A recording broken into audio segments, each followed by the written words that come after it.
Bangka at mga improvised na balsa na ang gamit ng mga residente sa ilang bahagi ng Malolos, Bulacan dahil hanggang bewang ang baha sa loob ng kanilang lugar. Dahil hindi na maipasok ang kanilang mga sasakyan, ipinarada nila ito sa MacArthur Highway sa Barangay Longos. May mga lumulusong din sa lagpas bewang na baha. Si Leona nagtitinda pa ng sampagita kahit baha. Gaano po kahirap sitwasyon? Sanay na po. May ibang bahay na abot tuhod ang baha sa loob. Ibigay po nila sa taong bayan yung dapat na ibigay nila. Okay. Tsaka ilang taon na po to eh. Hindi naman kailangan laging may relief. Hindi po yun yung sagot. This is the new normal. Ito nasa isang linggo na eh.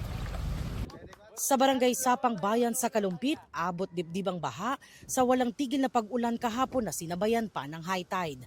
May mga residenteng hindi lumikas at nananatili na lamang sa ikalawang palapag ng kanilang mga bahay. Hindi po kami talaga bumabakit. Mahirap po sa evacuation.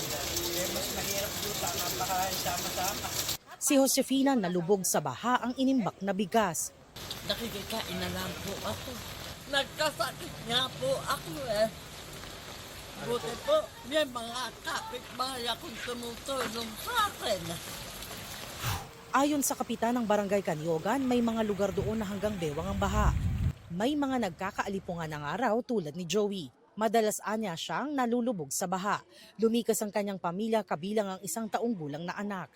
Nananatili sila sa covered court ng barangay.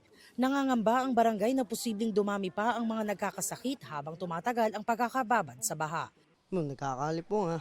Masakit mo pag nagkakalipong tapos lulusong ulit. Nakapagbigay na kami mga doxycycline, yung ibang mga gamot sa ubo, sa lagnat.